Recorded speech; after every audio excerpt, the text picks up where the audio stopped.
So let's take a look at some of the vehicle setting options inside the 2025 Jeep Gladiator.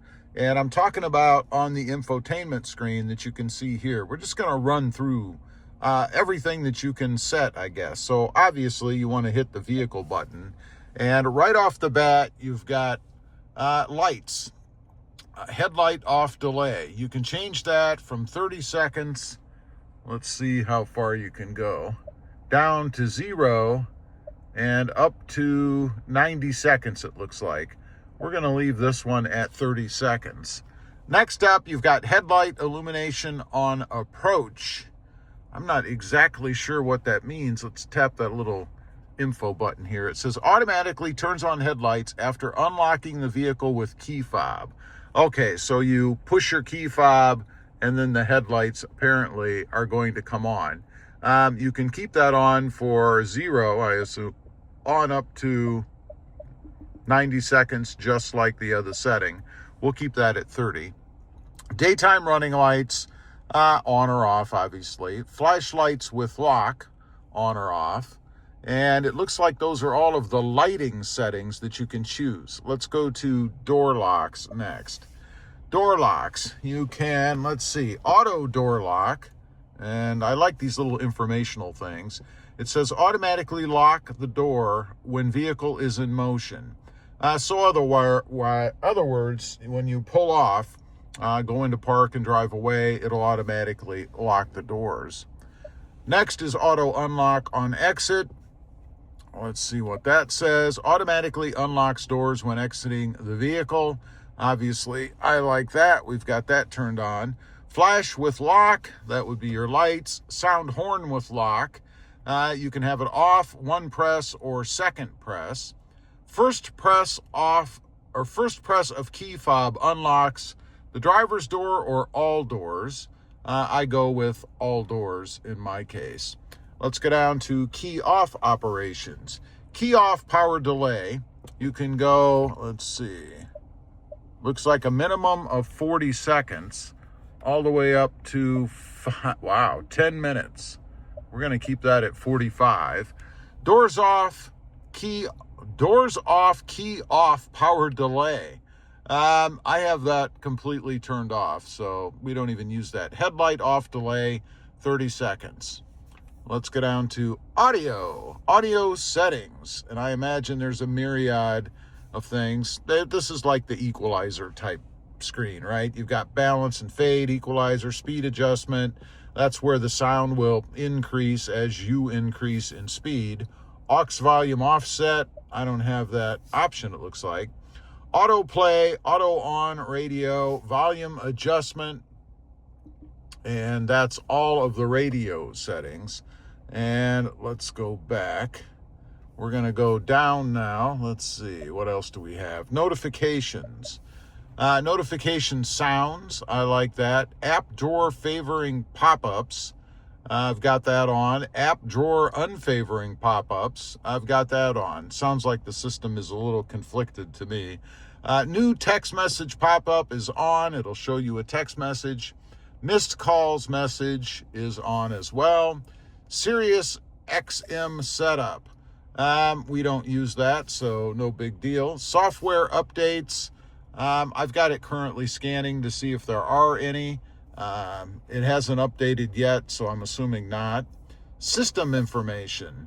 You've got the version and the license information. Who really cares about that? And then we've got a Sirius XM setup. I think that's what we already went through. It is. All of this we've already gone through. System information we just saw. And then you can do a reset.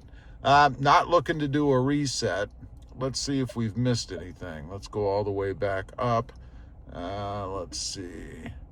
Oh, there are several others in here. Display. You can have it in whatever language you want. Display mode, auto or manual. There is a display brightness for daytime, a theme mode. And then there are some other options here. Units. And touch screen beep, show main category bar levels. What does that mean? Does it tell us? Show labels for the main category bar. This setting is saved in your profile. Doesn't really tell me what that's about. That's okay. Then we have a profile. We're going to leave that alone because it's got personal information in it. Safety and driving assistance.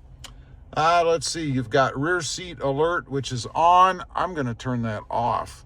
Hill start assist we have on. Tire fill assist. What in the world is that? Provides alert for tire fill assist. I'm not sure exactly what that means, but we're going to leave it off. Let's go down to clock. Here is where you would set your clock, rather. And I want to check something here. If I just touch the clock itself, I can set it, maybe. Can I set it from here? Let's see. I don't see anywhere where you can set the clock. What if you just hold it? You want to adjust your clock settings? Yes. So if you just hold your finger on the clock itself, it will take you to where you can set the time, as opposed to having to try to find it in the menu here, which honestly is a little bit easier. Now, I did notice, let's go back up here. Let's get rid of that. We've got a status bar shortcut. If you just touch this top area, rear view camera, and that shows me the rear view camera on demand. I like that. Outside temperature, it's in Celsius. My wife is Canadian. Notifications, compass, Wi-Fi hotspot, which is off. I don't want that on anyway. And that's it. So you can just touch this bar up here, apparently. Let's see, there's a circle over here. What happens if I touch that? It takes me back to the screen I was on. So this is where you would set the time. That's pretty self-explanatory, I guess. Phone, Bluetooth, camera, lights, door locks, key options, audio notifications, Sirius XM update. We've already run through all of that stuff, so we're not going to go through it again. And then down here at the bottom, you've got apps. And it gives you, I guess, different categories of things: tutorials, off-road pages, device manager, Android Auto, which I don't have, categories. Just gives you different categories, I suppose, for apps. Honestly, I never find the apps to be very useful here, so I don't know how handy that is. Software update. Let's check and see if anything has changed. Still scanning. So I don't know if there's really any software update for the Jeep. It doesn't appear so. And then to get back, of course, you just want to hit home and you're back to your home screen. Just a few things, I guess, within the display. We went through them rather quickly because, frankly, it becomes very boring if you don't. Experiment with yourself. Take a look at the different screens and things you can change. You saw how responsive the screen is, and honestly, it's pretty easy to run through stuff. Leave a comment. Let me know if you ever pay any attention to these things, or you just have it still set like it was when you bought it. I'd be curious to know. Thanks for watching. Stay safe out there. Bye.